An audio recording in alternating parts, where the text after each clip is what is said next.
Coming up on the Sports Desk, basketball season is underway and we catch you up on all your favorite teams' progress. The Lady Warriors have dominated on the courts all season and have punched their ticket to the big dance.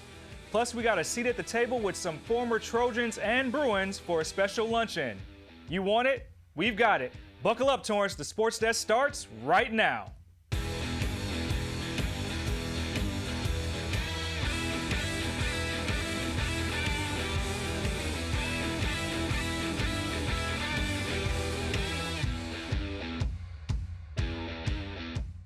Welcome to the only sports show designed with the Torrance sports fan in mind. You are rocking with the Sports Desk.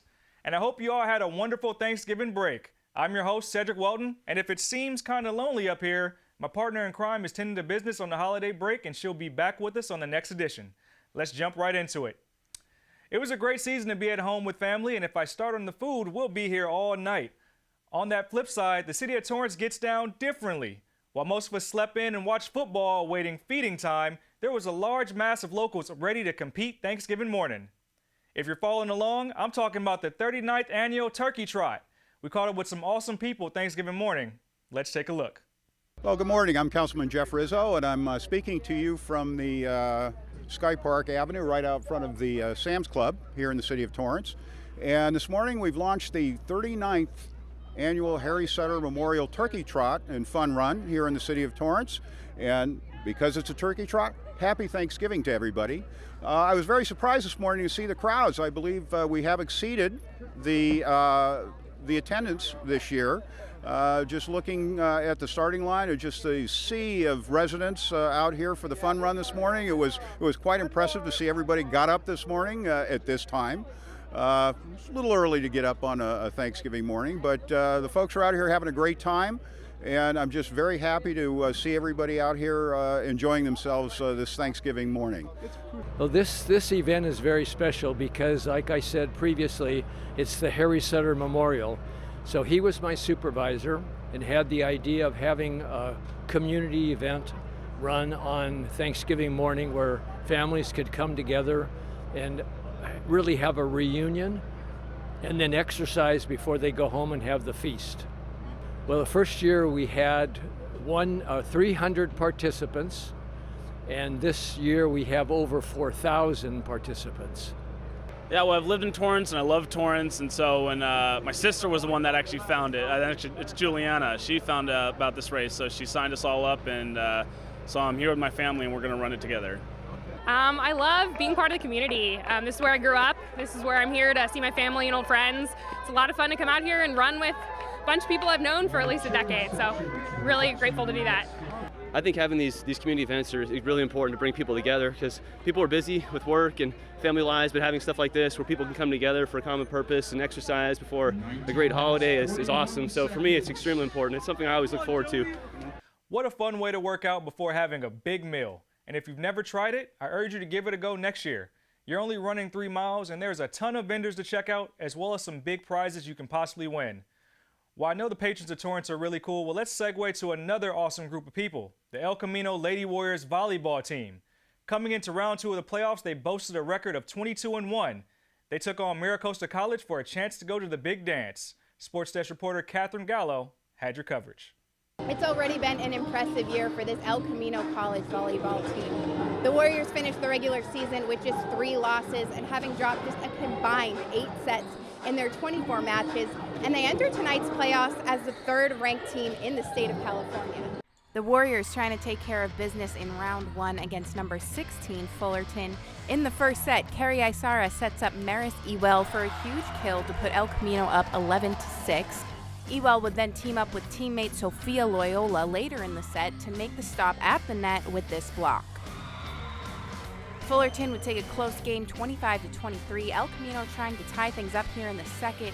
Fina Leilua makes the hit from the backcourt to give the Warriors the 10-9 lead.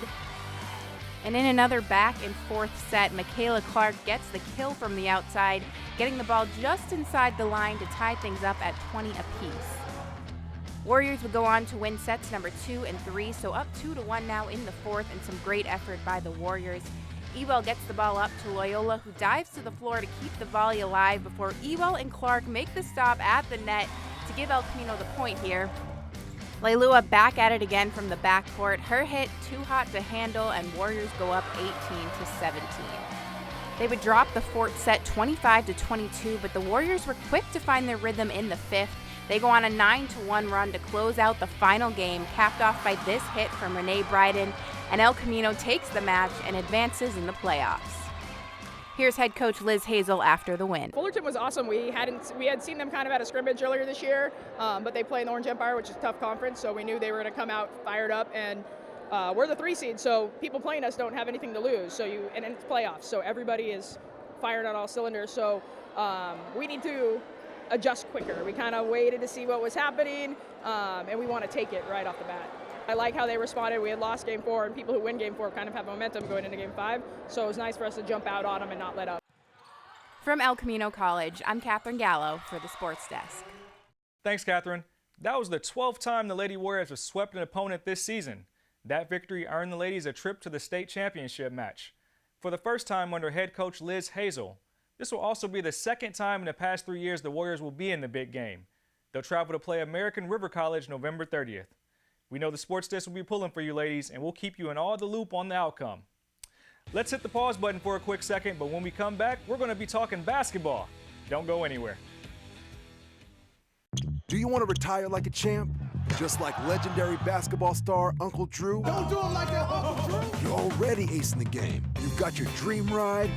Don't be slamming my door. Sorry about that. You just did the same. Gotta get the boys. Your dream vacation and your dream team. And now you can make your retirement just as legendary. I get buckets. Get the tips you need to get on track at aceyourretirement.org.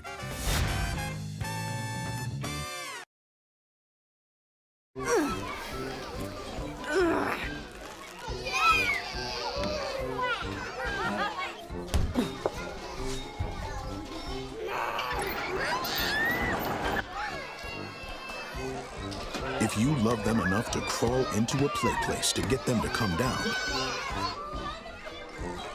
then surely you'll check nhtsa.gov/the right seat to make sure they're in the right car seat.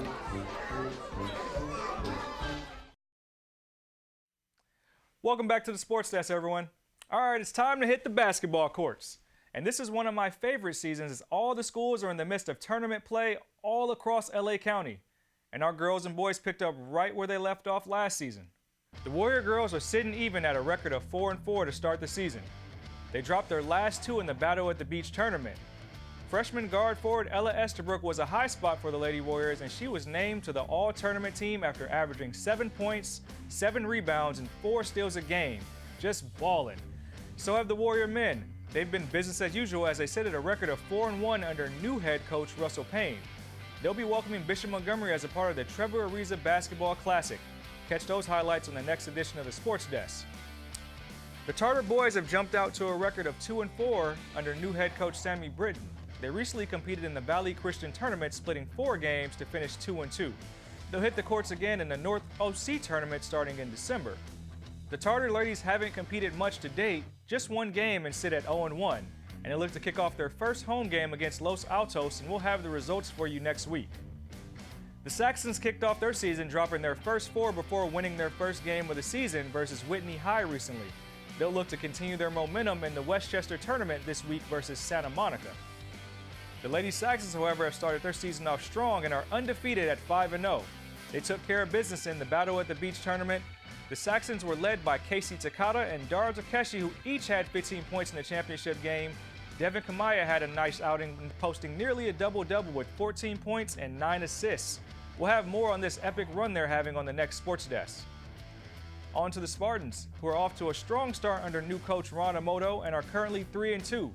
They did most of their damage in the Valley Christian Tournament before falling to Palos Verdes in the final. They'll close out this entire month on the road before their first home game in December. The Spartan ladies are currently 2-4 and had some overall success in the Downey tournament. They'll look to build their momentum for their first home game in their Royal tournament next week. The Bishop Montgomery Knights got off to a 3-0 start before dropping 1 to Fairfax. They'll look to bounce back against West Torrance in the Trevor Ariza Invitational. The boys currently are the #1 program in the area. Not far behind are the Lady Knights, as they've been taking care of business all over Southern California and sit at a record of 7-1 overall. They'll be on the road for the rest of the year until their very first home game comes in the next calendar year. Now, you may have seen where a couple of those Bishop Montgomery Lady Knights were heading to college on our last show. Well, I hope those colleges are paying attention to the stats. In the last outing against the #1 ranked Windward School, Kayla Williams dropped 30, while Kayla Padilla added in 15 of her own while they won the Battle of the Beach. Now, those are some lucky schools that just got better with those girls walking on campus. All right, it's time to hit the brakes again, but when we return, we're going to chat with some Bruin and Trojan alum about their annual luncheon right here in our backyard. We'll be right back. Hi, I'm Callahan Walsh with some everyday tips on keeping kids safe. We all know that getting kids involved in sports can help them stay active, be social, and build lots of important skills. Make sure your child's sporting organization has procedures in place that help keep children safe from abuse, like a policy for performing background checks on all coaches and volunteers. For more information on the types of questions to ask and best practices in sport, check out missingkids.org/education. Being a dad is an adventure full of special moments. A cruise? Surprise! Unexpected moments. I got this. And even awkward moments. Okay, Dad, thank you. But every moment you spend with your kids, even the smallest moments, can make the biggest impact on your child's life. So take a moment to be a dad today. We don't win unless we work together. It's how we play our best. It's how we survive on the field. When you're on this team, you learn to never give up. Even if you're down, you can never lose hope. There are over 13 million people in the Horn of Africa affected by famine, war, and drought. More people affected than the population of New York City and Los Angeles combined. They need our help. And we can't give up. Text GIVE to 777-444 to donate $10. $10 can feed a child for 10 days. $10 can vaccinate 17 children against measles. $10 can feed a family of 6 for 2 days. Go to this site and forward the facts to everyone you know. The more people who know, the more money we can raise. And the more money we raise, the more people we can help. Together, we can help end this crisis.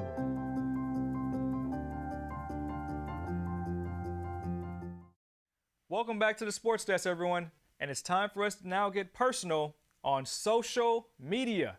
Hit us up, Instagram, Facebook, Twitter, in no particular order, and talk to us. We promise to talk back. Keep us in the loop in the world of Torrance sports, and it's important for you to share what you want featured on the show. Send us your photos and videos from games, and if you have an idea for a story, shoot us a message. And always and forever remember to tag the Sports Desk TV. See, my plugs have no shame. All right, each and every year here in Southern California, we take notice to possibly the biggest in-state rivalry, the one between USC and UCLA. Now, what if I were to tell you that one day out of the year, the angst between those clubs is cast aside for a special cause? The USC-UCLA tailgate program achieves just that, and its aim is to give back to the city. Sports Desk reporter Catherine Gallo was on hand, and she files this report. The Cardinal and Gold versus the Blue and Gold. The Trojans versus the Bruins. The UCLA-USC rivalry typically brings out the most heated of competition in Southern California, but for the 10th year straight, the Rotary Clubs of Torrance have brought both sides of that rivalry together to bring back some good to this community. For 10 years, the 3 Rotary Clubs of Torrance have joined to create the USC-UCLA tailgate program. The proceeds from this event are returned to the community of Torrance in the form of supporting sports programs in the local high schools. It's an event and cause near and dear to so many hearts in Torrance, as high school athletics continue to be a staple in the community.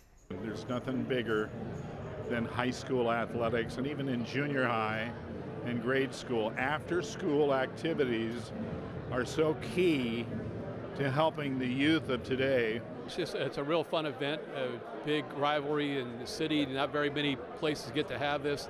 Plus they give Torrance Unified School District athletic programs money, which is we really need. So it's a great event, and it benefits us, and we really appreciate it. A lot of kids can't afford the money that it takes to be in an athletic program, but by the support of the Rotaries to the athletic of all of our high schools, that makes us competitive and it lets everybody have an opportunity to play. And that's what's really important in high school. The money was raised through a live auction, but the event was highlighted by the day's guest speakers. Patrick Cowan, a former UCLA and NFL quarterback, and Jake Olson, a current USC long snapper whose diagnosis of blindness has made him an inspiration to the Trojan community and beyond. The speakers we had today were just phenomenal. They've overcome adversity, and then not just because of football. And when you see that we had all of our football teams here, we had representatives of all of our high school, to hear those stories, I think that's the most important thing. Obviously this week is really special for both schools and the whole community, and I don't know, I guess being a part of the game way back when allows me to be a part of it forever, so I'm happy to be here. I've been fortunate enough throughout my life to speak at many Rotary events, and it's an awesome club. I love what they do, and to obviously be here with the theme today with USC versus UCLA is even more special for me. And that UCLA-USC rivalry game is always a great way to bring the community together. The crosstown rivalry and the game, we keep so many kids in college because of athletics, and from the start we've always said no bad mouthing. Let's go out and just say how good the sport is. And SC UCLA, no matter who's on top, you always have to watch for the second place coming at you. This is really special because the Rotaries of Torrance, all three of the Rotaries, bring together what we consider our entire community, the Bruins and the Trojans. It's Southern California at its best. Two great schools, two great programs, and it's in our communities throughout Southern California. And this is, you know, the Rotary putting this together, now it's such a long-standing event. We all look forward to it. And as for who's likely to get the win this time around, well, as you can imagine, that depends on who you ask. I know the Bruins will win. USC, of course. Oh, I think the Bruins are going to win. Of course, UCLA, big upset. SC by 12 points. Reporting from the Torrance Marriott, I'm Catherine Gallo. Awesome stuff, Catherine. And I'm glad to see that some of the Pac-12 schools can actually get along. Doubt I ever could, though. The maroon and gold in me is too strong to bond with the Wildcat. And if you are a Wildcat, check the scoreboard. All right, that's going to do it for this week's edition of the Sports Desk. Don't forget to check us out on Facebook, Twitter, and Instagram. Share us your story ideas, pictures, and videos. We want to hear from you, Torrance, so hit us up. I want to thank you for listening to me ramble for far longer than I should have. I truly enjoy all the action that you guys bring to the screen each and every week. I'll see you next time right here for the next edition of the Sports Desk.